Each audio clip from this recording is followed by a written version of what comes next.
Good morning વિદ્યાર્થી મિત્રો.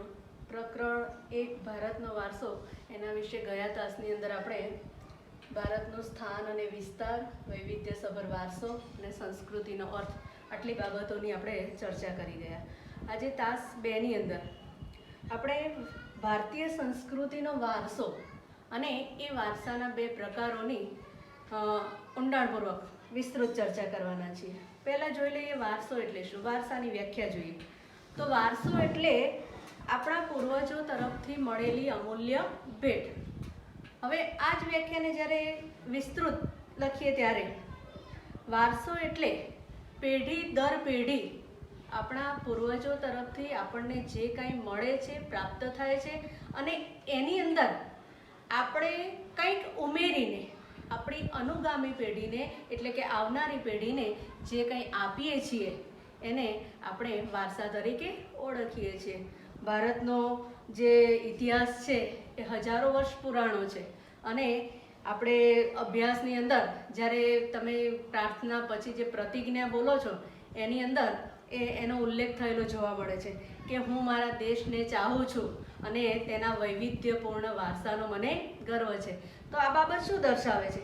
આપણો વારસા પ્રત્યેનું જે માન છે, ગૌરવ છે એ અહીંયા સિદ્ધ થાય છે. હવે વારસાના કયા 2 પ્રકારો છે? વારસાનો પહેલો પ્રકાર છે ભારતનો પ્રાકૃતિક વારસો અને બીજો પ્રકાર છે ભારતનો સાંસ્કૃતિક વારસો.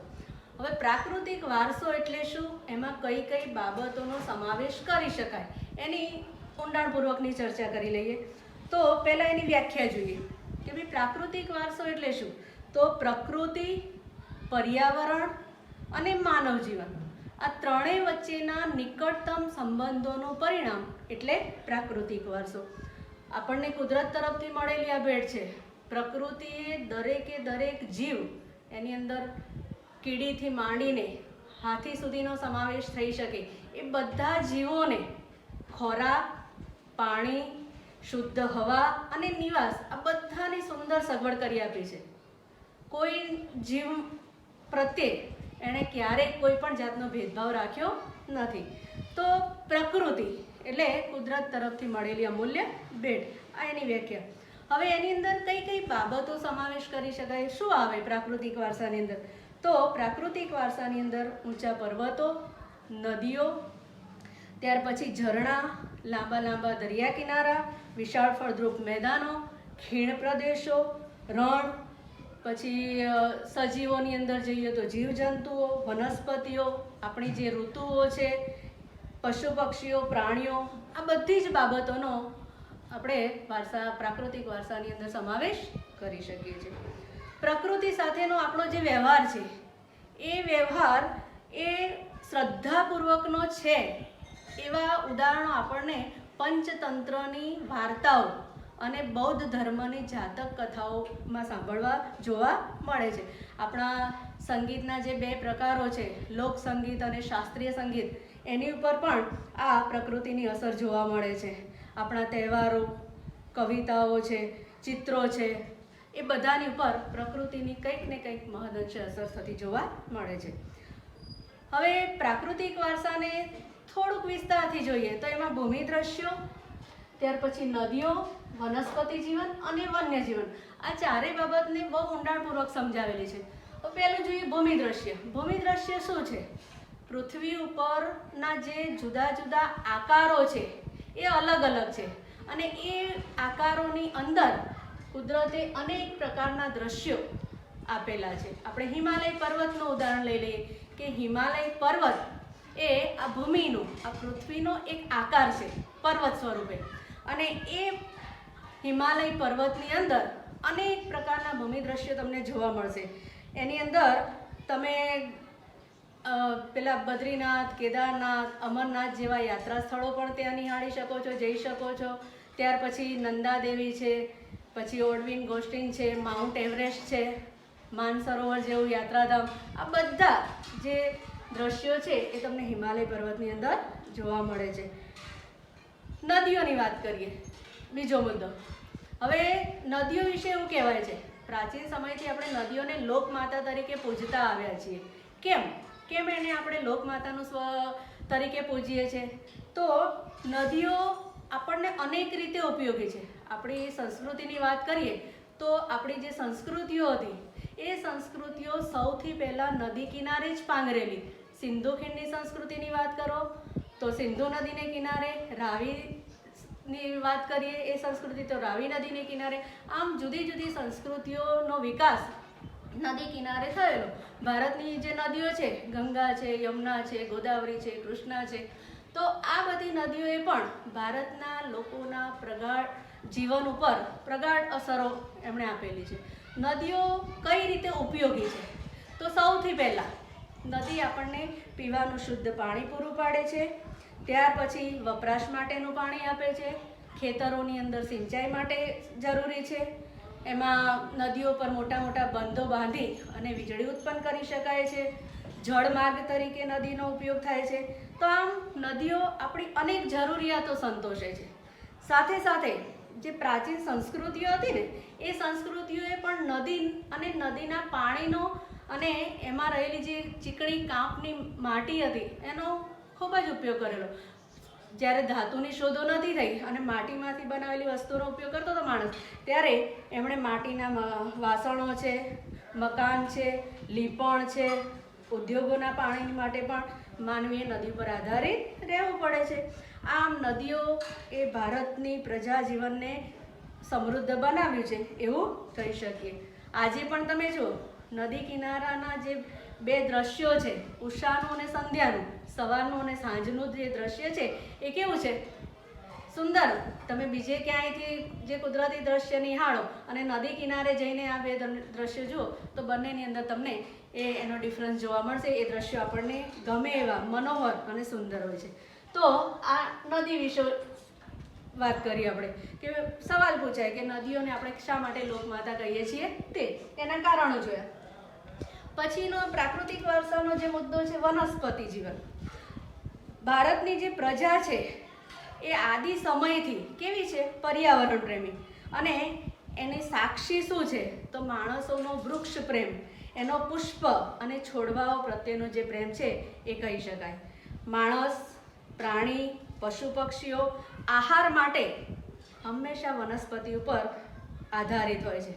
ભારતની અંદર પ્રાચીન સમયથી ઘણા એવા વૃક્ષો છે જેની આપણે પૂજા કરીએ છીએ. આજે પણ કરીએ છીએ પૂજા. વડ છે, પીપળો છે, તુલસી છે. આ વૃક્ષોની આજે પૂજા કરીએ છીએ. આજે પણ વડ સાવિત્રીનું વ્રત ભારતની અંદર સ્ત્રીઓ કરે છે તો એ વડની પૂજા કરે છે. તુલસીનો જે છોડ છે એ દરેકના ઘરની અંદર જોવા મળે છે અને રોજે રોજ ઘણા લોકો એની પૂજા પણ કરતા હોય છે. ત્યાર પછી અનાજ, કઠોળ, તેલીબિયા, છોડ, ધન્ય ધાન્યથી લહેરાતા જે ખેતરો છે, વનસ્પતિથી સમૃદ્ધ એવા જંગલો છે, ઔષધ માટે ઉપયોગી જે છોડવાઓ છે, આ બધાએ પ્રાચીન જીવનને સમૃદ્ધ બનાવ્યું છે.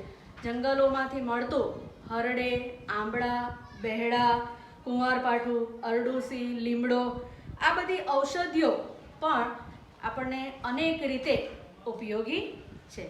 તો આ થઈ આપણે વનસ્પતિ જીવનની વાત. હવે છેલ્લો મુદ્દો પ્રાકૃતિક વારસાનો જોઈ લઈએ તો વન્યજીવન. ભારત એ કેવો છે? પ્રકૃતિ પ્રેમીની સાથે સાથે પ્રાણી પ્રેમી પણ રહ્યો છે. ભારતની અંદર વાઘ, સિંહ, હાથી, ઘેડા, ચિત્તા આવા અનેક પ્રકારના પ્રાણીઓ આપણે વર્ષોથી જોઈએ છીએ. વિશ્વની અંદર એશિયાઈ સિંહો માત્ર ગીરના જંગલોમાં જ જોવા મળે છે. આપણી જે ધાર્મિક માન્યતાઓ છે ને એ ધાર્મિક માન્યતાઓની અંદર આપણે આપણા દેવી દેવતાઓના વાહન તરીકે એ આ પ્રાણીઓને સ્થાન આપ્યું છે. એટલે આપણે કહીએ કે ભારતના લોકો એ પ્રાણી પ્રેમી પણ છે જ. આપણા રાષ્ટ્રમુદ્રા જે રાષ્ટ્રીય મુદ્રા છે એની અંદર 4 સિંહોની આકૃતિ, એમાં ઘોડો અને બળદની આકૃતિ મૂકીને તેનું મૂલ્ય આપણે આંક્યું છે.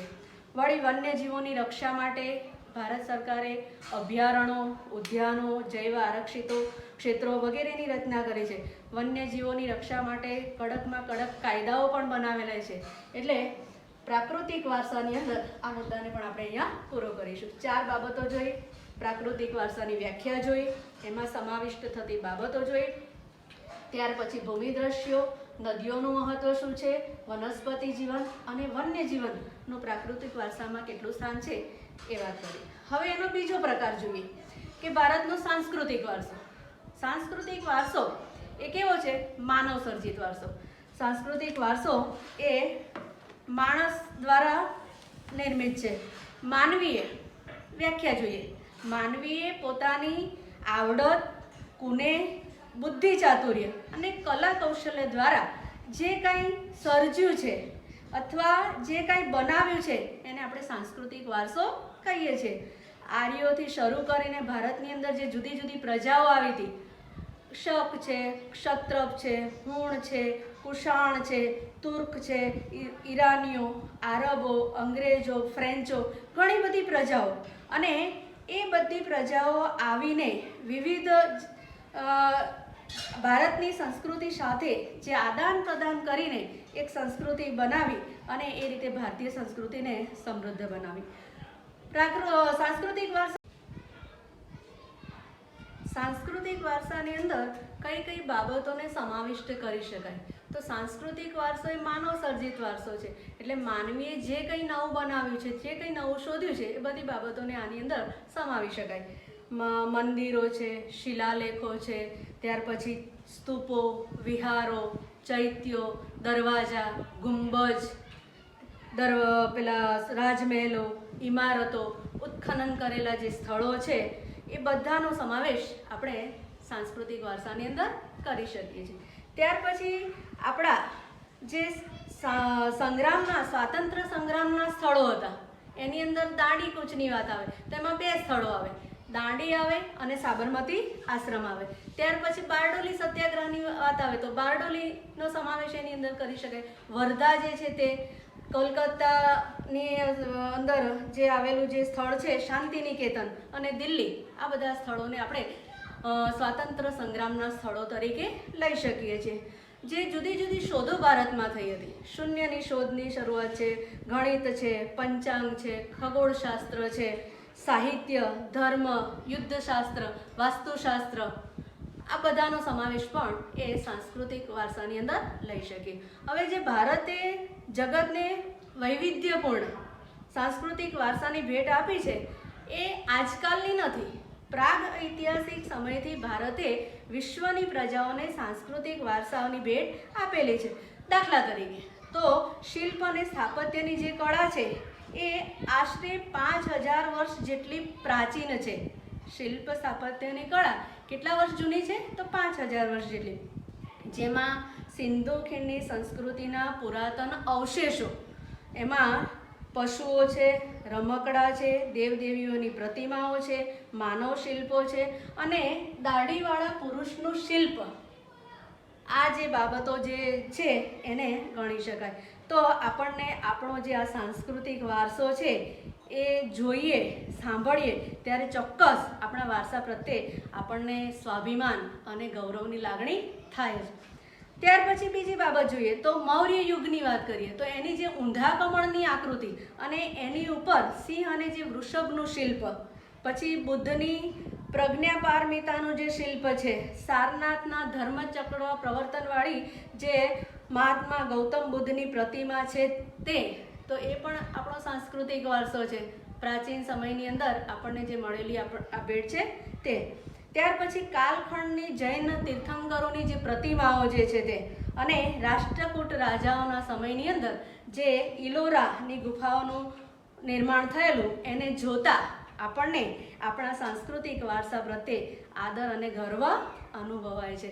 તો આજે આપણે તાસ 2ની અંદર વારસો એટલે શું, ભારતનો પ્રાકૃતિક વારસો, એમાં કઈ કઈ બાબતોને સમાવેશ કરી શકાય તે સાંસ્કૃતિક વારસો, અને એની અંદર કઈ બાબતોને સમાવિષ્ટ કરી શકાય એટલી બાબતની ચર્ચા કરી. આગળનો જે મુદ્દો છે એ હવે પછીના તાસમાં જોઈશું. નમસ્કાર.